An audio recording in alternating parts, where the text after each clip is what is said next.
রাসূলুল্লাহ সাল্লাল্লাহু আলাইহি ওয়াসাল্লাম বলছেন, লা ইয়ানজুরু রাজুলু ইলা আওরাতির রাজুল। একজন পুরুষ অন্য আরেকজন পুরুষের লজ্জাস্থানের দিকে তাকাতে পারবে না, সরাসরি দেখতে পারবে না। একজন পুরুষ অন্য আরেকজন পুরুষের লজ্জাস্থানের দিকে তাকাতে পারবে না, এটা হারাম। 2, ওয়ালাল মারআতু ইলাল মারআতি আওরা।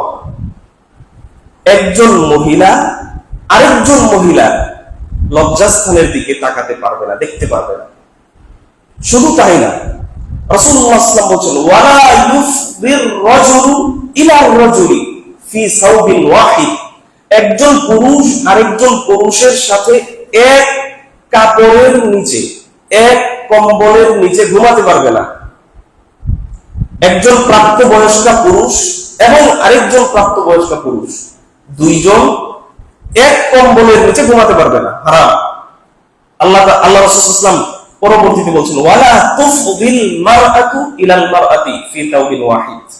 একজন মহিলা আরেকজন মহিলা, দুইজন পাশাপাশি এক কম্বলের নিচে, এক কাঁথার নিচে ঘুমাতে পারবে না।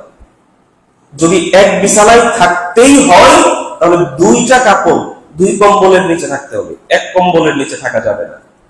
দেখেন, এই যে দুইটা নিয়ম আল্লাহ রাসূল দিয়েছেন, যে একজন পুরুষ আরেকজন পুরুষের লজ্জাস্থানের দিকে তাকাতে পারবে না, একজন নারী আরেকজন নারীর লজ্জাস্থানের দিকে তাকাতে পারবে না, এবং একজন পুরুষ আরেকজন পুরুষের সাথে এক কম্বলের নিচেও থাকতে পারবে না, একজন মহিলা আরেকজন মহিলার সাথে এক কম্বলের নিচে থাকতে পারবে না। এগুলো আল্লাহ রাসূল কেন বললেন? এগুলো আল্লাহ রাসূল কেন বললেন? অবশ্যই উদ্দেশ্য আছে।